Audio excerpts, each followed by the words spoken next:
Hello everyone, welcome to Fearless Maths. Today I am going to teach you Euclid division algorithm. तो आज हम लोग पढ़ने वाले यूक्लिड डिवीजन एल्गोरिदम। जैसे कि हमने लेमा में पढ़ा था कि हमारे पास दो इंटीजर होता था a और b, जिसको हम इस फॉर्म में लिखते थे बेटा, a is equal to B Q plus r, जहाँ पे r की वैल्यू जीरो हो सकती थी, जीरो से बड़ी हो सकती थी, बट हमेशा b से छोटी होती थी, डिवाइजर से छोटी होती थी। तो इसमें क्या है ना कि हम इनका यूज करके हम इनका और इनका कॉमन डिवाइजर निकालने वाले हैं, ग्रेटेस्ट कॉमन डिवाइजर, जिसको जीसीडी भी बोलते हैं, एचसीएफ भी बोलते हैं।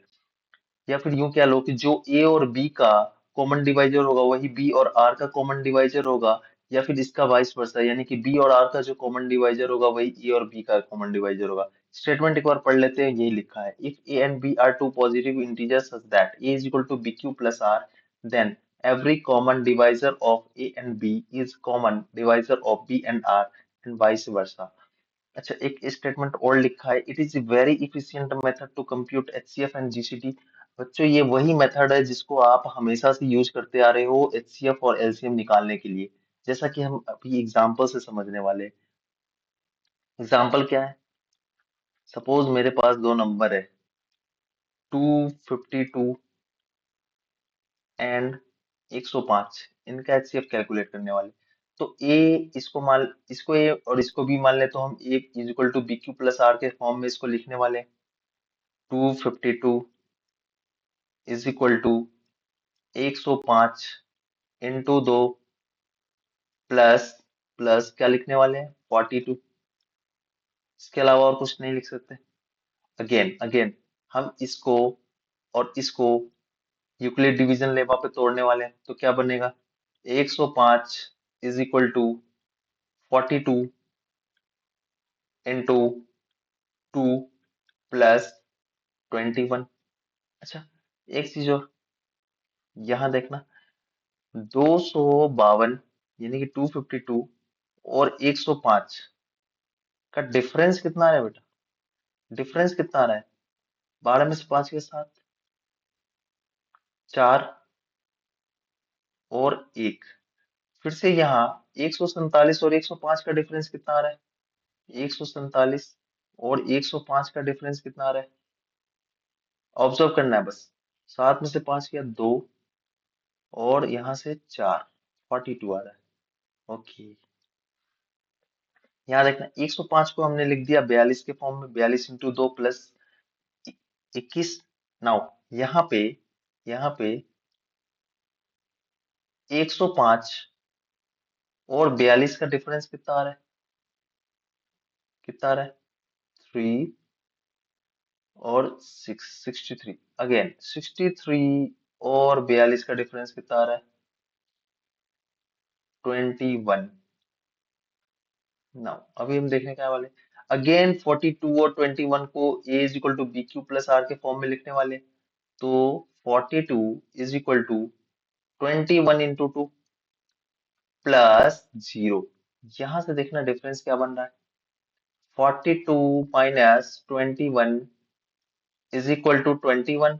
नाउ 21 और 21 का डिफरेंस जीरो। तो एक तरफ तो हम डिफरेंस ले लेके यहाँ तक पहुंच गए, एक तरफ हम ये करके यहाँ तक पहुंच गए जहां पे रिमाइंडर हमको जीरो मिल गया। तो जहां पे रिमाइंडर जीरो मिलेगा तो वही डिवाइजर हमारा क्या हो जाएगा, ग्रेटेस्ट कॉमन डिवाइजर हो जाएगा। मतलब यही हमारा क्या बन जाएगा, एचसीएफ बन जाएगा। यही हमारा एचसीएफ बन जाएगा, और इसी को हम कहते हैं ग्रेटेस्ट कॉमन डिवाइजर, जीसीडी। बात क्या है कि हम दो मेथड से यहाँ तक पहुंचे, एक डिफरेंस मेथड, एक यूक्लिड डिवीजन मेथड। तो डिफरेंस मेथड क्या कहता है कि हम हमेशा जो नंबर दिया है उनका डिफरेंस लेते हैं, फिर स्मॉलर नंबर का इसके साथ डिफरेंस लेते हैं, फिर स्मॉलर नंबर का इसके साथ डिफरेंस लेते हैं, फिर स्मॉलर नंबर का इसके साथ डिफरेंस लेते हैं, फिर स्मॉलर नंबर का इसके साथ डिफरेंस लेते हैं, फिर स्मॉलर नंबर का इसके साथ डिफरेंस लेते हैं, और यहाँ पे हमको जीरो मिलता है। तो जब ये वैल्यू जीरो मिले वही हमारा क्या होता है, एचसीएफ होता है। दोनों मेथड समझ में आया बेटे? एचसीएफ होता है। अब तीसरा मेथड मैं बताने वाला हूँ। इसको इसको इस पूरे कहानी को इस पूरे कहानी को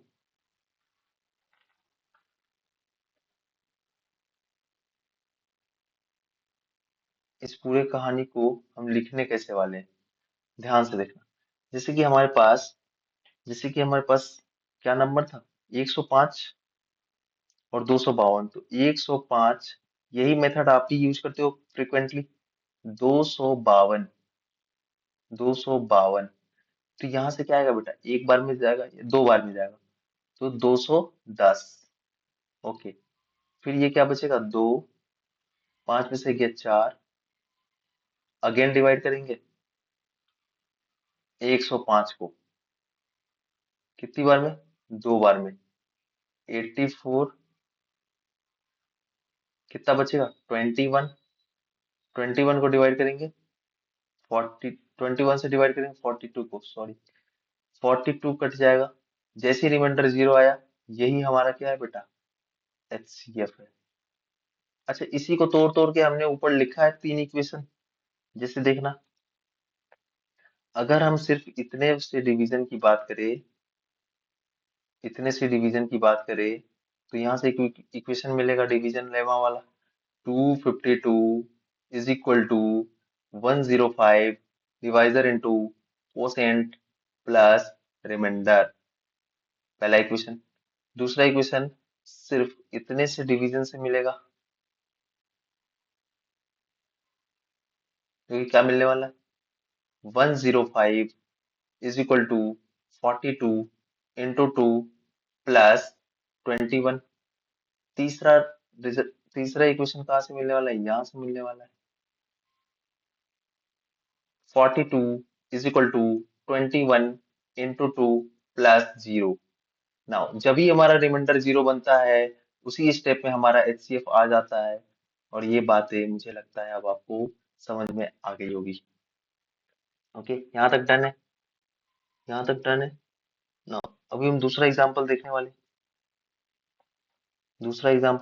बेटा। Example two, example 2। इसमें क्या करना है हमको, जीसीडी बताना है बेटा। जीसीडी बताना है किनका, find find GCD of GCD of 441, 567 and 693। तो दोनों ही तरीका आपको आता है। अब जैसे पहले पहले पहले हम किसका ले ले, पहले हम स्मॉलर नंबर का ले लेते, पहले हम किसका ले ले बेटा, 441 और 567 का ले लेते। तो 567 बड़ा नंबर है, इसको हम ऐसा लिख सकते हैं, 441 into one plus 441 into one plus 126, 126। अच्छा, आप डिफरेंस मेथड से भी निकाल सकते हो। अगेन हम क्या लिखेंगे, 441 is equal to 126 into into three plus 68, 318, 63। Okay, again 126 को क्या लिखने वाले, 63 इंटू टू प्लस जीरो, बस। तो हमारा इन दोनों नंबर का एचसीएफ कितना आ गया, 63। नाउ अगेन अगेन हम इन दोनों नंबर का अब लेने वाले, 693 का इनके साथ कॉमन डिवाइजर लेने वाले, यानी कि 693 को हम क्या लिख सकते हैं बेटा, 63 इंटू इंटू डायरेक्ट लिख दे 11 प्लस जीरो, मतलब 693 और 63 का एचसीएफ 63 हो गया। और 63 ही वो नंबर है जो इसको भी डिवाइड कर रहा है, इसको भी डिवाइड कर रहा है, इसको भी डिवाइड कर रहा है, इसको भी डिवाइड कर रहा है। मतलब मैं बोल सकता हूँ एचसीएफ हमारा आ चुका है 63। और जिनको ये इक्वेशन देखने में प्रॉब्लम हो रही है, वो डिवीजन कर सकते हैं। फिर डिवीजन करके divisor into quotient plus remainder लिख सकते हैं बार बार, है कि नहीं। नाउ अब हम बात करेंगे इरेशनल नंबर के बारे में। इरेशनल नंबर के बारे में, ये एचसीएफ समझ में आया बेटा? इरेशनल नंबर के बारे में,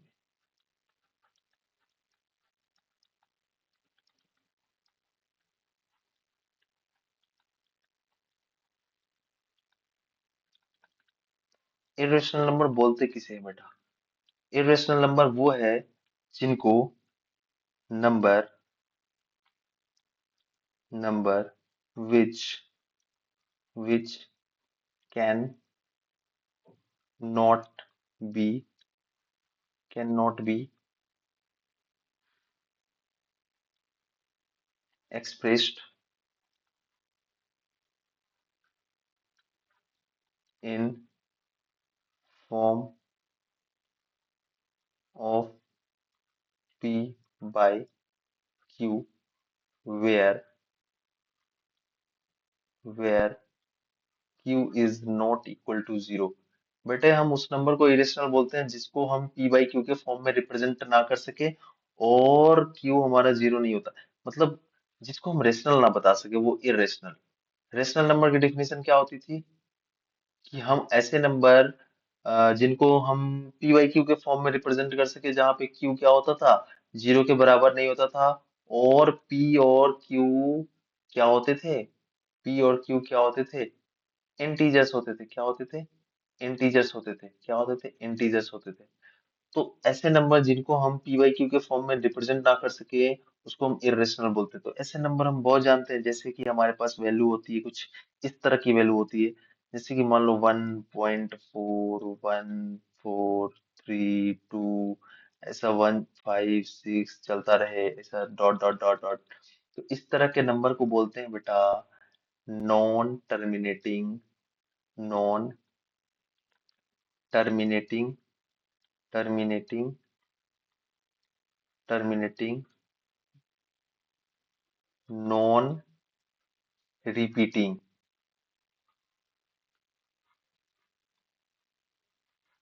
डेसिमल।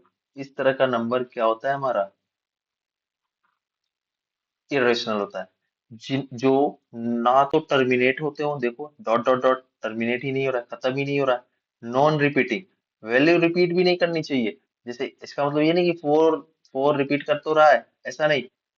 पैटर्न 414 आया तो फिर 414 इस तरह का कुछ आना चाहिए, जैसे 4143256 आ गया तो आगे भी 4143256 आना चाहिए, लेकिन यहाँ कुछ ऑर्डर ही नहीं है, यहाँ कुछ और आ जाएगा।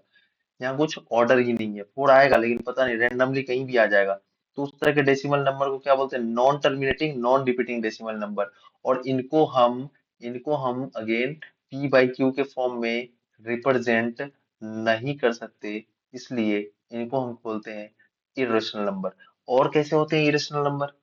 और कैसे होते हैं, जैसे मान लो अपने पास, अच्छा एक एग्जांपल का पाई। पाई क्या है? अगर बात की जाए सिर्फ पाई की तो ये इरेशनल है। पाई की इरेशनल है। क्यों? क्योंकि इसकी एग्जैक्ट वैल्यू नहीं होती, इसकी वैल्यू डेसिमल में जाती है, वो भी नॉन टर्मिनेटिंग नॉन रिपीटिंग। ठीक है। दूसरी बात, कुछ लोग बोलेंगे सर पाई की वैल्यू 22/7, 22/7। तो बच्चों मैं बता दूं 22/7 is not the exact value of pi, it is approximated approximated approximated। इसलिए ये रैशनल तो है लेकिन पाई रैशनल नहीं है, पाई इरेशनल है। ठीक है। आगे आते हैं। कुछ इस तरह के भी नंबर होते हैं, जैसे मान लो सर्ट्स टाइप के नंबर। सर्ट्स क्या होता है बेटा? जो रेडिकल साइन के अंदर हो नंबर, रेडिकल साइन के अंदर हो, बट रेडिकल साइन के अंदर तो वो रेशनल हो। जैसे हम सिर्फ पांच की बात करें तो पांच क्या है? रेशनल है। पांच क्या है? रेशनल है। लेकिन जब ये रेडिकल साइन के अंदर जाता है, रेडिकल साइन इस तरह के साइन को बोलते हैं रेडिकल साइन, और रेडिकल साइन के पास यहाँ कुछ लिखा होता है। अगर यहाँ कुछ नहीं लिखा है तो यहाँ हिडन कौन है? टू है। अगर मान लो थ्री लिखा है तो ये क्यूब रूट ऑफ फाइव है। यानी कि इस वाले नंबर को बोलते हैं ऑर्डर ऑफ रेडिकल। क्या बोलते हैं बेटा? ऑर्डर ऑफ रेडिकल क्या बोलते हैं, ऑर्डर ऑफ रेडिकल। तो यहां से क्या मिलता है कि ऑर्डर ऑफ रेडिकल यानी कि इसकी ऑर्डर 3 है, और इस 5 की पावर में क्या है, 1 है। अगर अगर अंदर कोई रेशनल नंबर है और उसका पावर इस ऑर्डर ऑफ रेडिकल के साथ मैच नहीं हुआ, या फिर इसका मल्टीपल नहीं हुआ, तो ये क्या कहलाएगा हमेशा बेटा, इर्रेशनल कहलाएगा।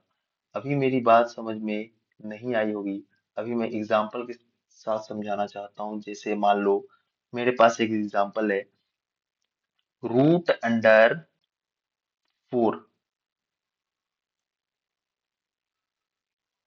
√4। इसका मतलब क्या है, यहाँ कुछ नहीं है तो इसकी ऑर्डर कितनी है बेटा, 2 है। इसकी ऑर्डर कितनी है, 2 है। अच्छा, 4 को क्या लिख सकते हैं, 2 की पावर 2। अब देखो, रेडिकल साइन के अंदर जो भी है वो रेशनल नंबर है, क्योंकि 2 रेशनल नंबर है। ऑर्डर क्या है, 2 है, और इसकी पावर क्या है, 2 है। इसका मतलब ये हुआ कि ऑर्डर और पावर दोनों सेम हो गए, जिसकी वजह से क्या होगा कि 2 बाहर आ जाएगा। क्यों बाहर आएगा, क्योंकि इसकी पावर 2 था, और रेडिकल के साइन को अगर हम हटाते हैं तो पावर में 1 बाई ऑर्डर आता है, जो कि 2 है। 2 ने 2 को मार दिया और बचा 2, जो कि रेशनल है।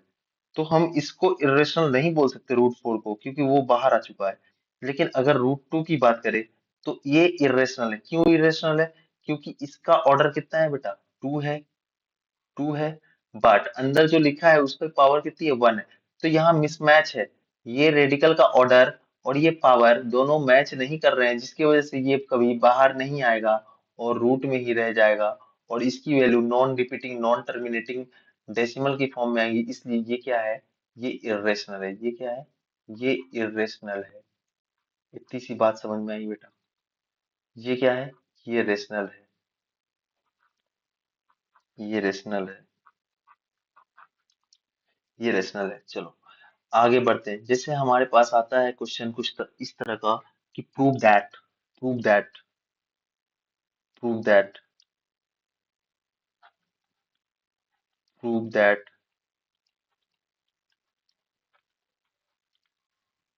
√3 इज एन irrational नंबर। कैसे प्रूव करेंगे, ध्यान से देखना।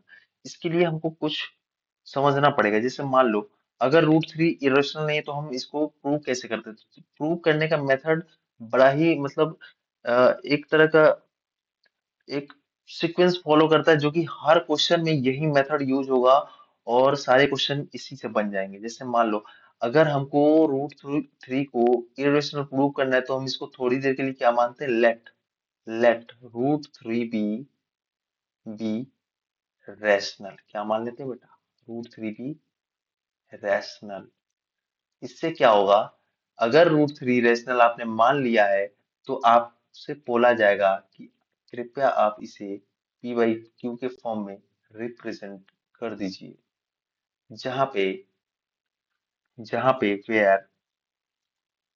Where Q must be not equal to 0, P और Q must be integers integers. दूसरी बात और खास बात, P Q must be co primes. P Q must be co primes, ये मैं पहले भी बता चुका हूँ कि को प्राइम्स क्या होते हैं। को प्राइम्स वो होते हैं, उन पेयर को को प्राइम बोलते हैं जिनके एचसीएफ हमेशा 1 आते हैं। और कोई भी नंबर अगर फ्रैक्शन में लिखा हुआ है, तो उसके सिंपलेस्ट फॉर्म को ही को प्राइम्स बोलते हैं। जैसे मान लो मेरे पास लिखा हुआ है 12 बाई, सपोज 12/15, तो क्या ये पी वाई क्यू के फॉर्म में है, बिल्कुल है। लेकिन इनको हम सिंपलेस्ट भी कर सकते हैं, 4/5, 4/5। तो ये इनका इक्विवेलेंट ही है, लेकिन ये अब की बार कोप्राइम के फॉर्म में, पी और क्यू दोनों क्या है, कोप्राइम है। दोनों का एचसीएफ 1 आएगा। तो उसी तरह यहाँ भी पी क्यू क्या है, कोप्राइम है। तो नेक्स्ट स्टेप में क्या करते हैं बेटा, स्टेप बाय स्टेप समझना है, और हर क्वेश्चन इसी स्टेप से बन जाएंगे। स्टेप 1 क्या करते हैं, squaring squaring both side, squaring both side. तो यहां से क्या मिल जाता है हमें? 3 √3 का स्क्वायर 3, पी का square P square by Q square. यहां से हमको एक चीज मिल जाती है कि पी स्क्वायर की वैल्यू हो गई 3 टाइम्स ऑफ क्यू स्क्वायर के बराबर। Let's say equation 1। अगर मैं इस इक्वेशन को ध्यान से देखूं तो बोल सकता हूं by Euclid division lemma,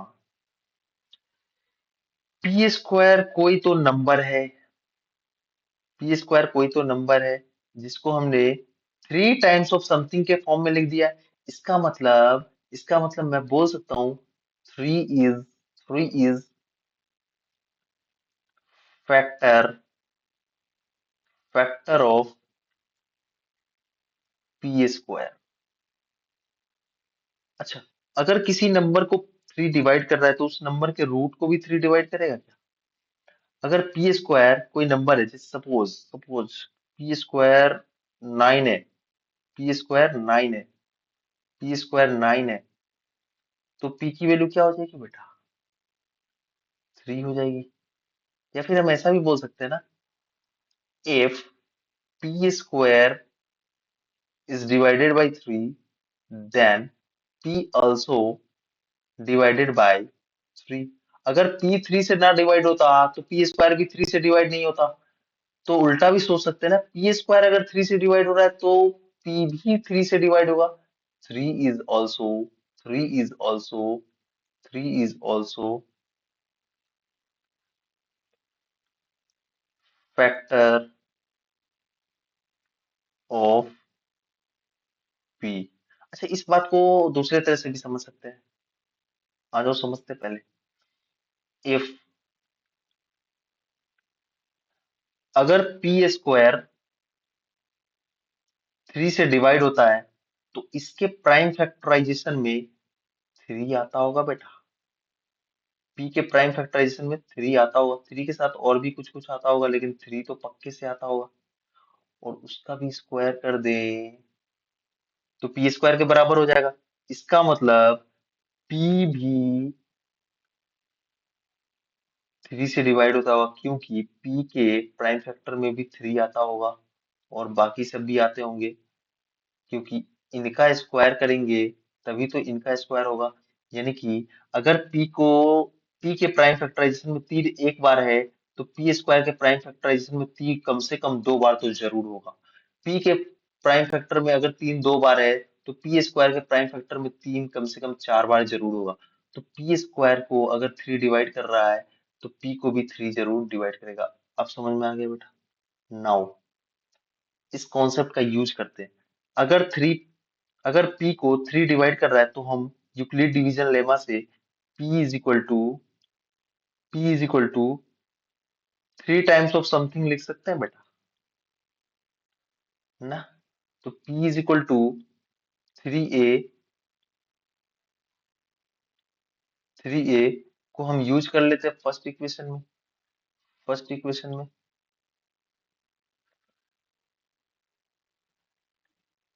first equation में। तो क्या बन जाएगा हमारा इक्वेशन? p p की जगह 3a यूज करने वाले, तो 3a का whole square is equal to 3 times of q square. इसको सॉल्व करेंगे जरा आराम से। एलएचएस में आएगा 9 times of a square is equal to 3 q square. अब इसको एक स्टेप और सॉल्व करेंगे तो पाएंगे कि यहाँ पे क्यू स्क्वायर की वैल्यू आ गई है 3 टाइम्स ऑफ ए स्क्वायर की, 3 टाइम्स ऑफ ए स्क्वायर की। यहां से कंक्लूजन क्या निकलता है? अगेन अगेन कि three is three is factor of factor of q square. Again फिर से हम उसी कंक्लूजन पे जा सकते हैं, means three is also factor of Q. Now हमने 3 से क्यू को अगर डिवाइड किया है तो क्यू को 3 टाइम्स ऑफ समथिंग लिख सकते हैं बेटा। नाउ हमने पी को भी लिखा है कुछ 3 टाइम्स ऑफ ए, और क्यू को भी लिखा है कुछ 3 टाइम्स ऑफ बी। मतलब पी और क्यू आपस में कोप्राइम है, और ये 3 टाइम्स ऑफ ए है और क्यू 3 टाइम्स ऑफ बी है, तो ये कोप्राइम रह कहाँ गया? पी और क्यू का एचसीएफ कितना आ गया यहाँ पे? HCF of P comma Q, क्योंकि 3 तो दोनों का ही कॉमन फैक्टर दिख रहा है हमको यहाँ पे। बट हमने एजम्पशन क्या लिया था कि पी क्यू क्या है? कोप्राइम है, क्योंकि रेशनल है। थस हम यहाँ लिख सकते हैं, here here P and Q have both have both have both have 3 as common factor,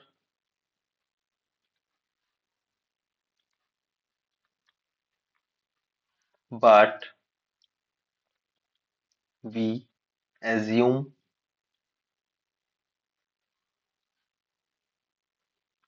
them co-prime earlier.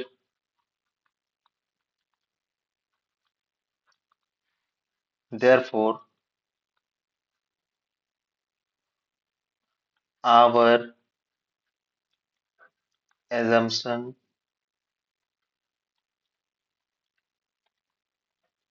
get wrong, and hence root 3 is not rational. Hence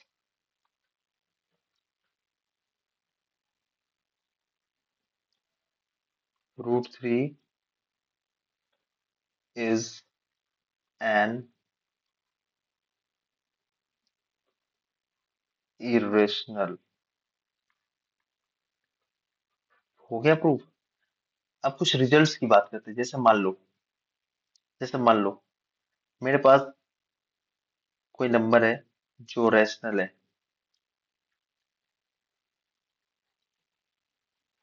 और दूसरा नंबर है वो भी रैशनल है।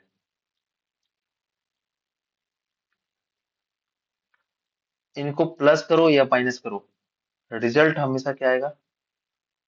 रैशनल ही आएगा। ये रिमेम्बर करने के लिए। दूसरा, अगर मेरे पास एक टर्म रैशनल है और उसमें हम प्लस या माइनस कर दे किसको? इरेशनल को। तो बेटे ऑलवेज हमारा रिजल्ट जो आएगा वो इरेशनल आएगा। क्या आएगा? दूसरी बात, अगर हमारे पास दोनों ही इरेशनल है और हम उनको ऐड या सब्सट्रैक्ट करते हैं, तो बेटा रिजल्ट का कुछ कहना पॉसिबल नहीं है। रिजल्ट कुछ भी हो सकता है, रैशनल भी हो सकता है और इरेशनल भी हो सकता है।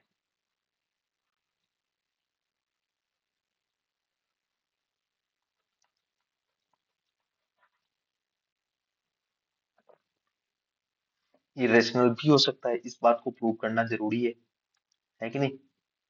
जैसे मान लो, ये पॉइंट आपको रिमेम्बर रखना है, याद रखना है।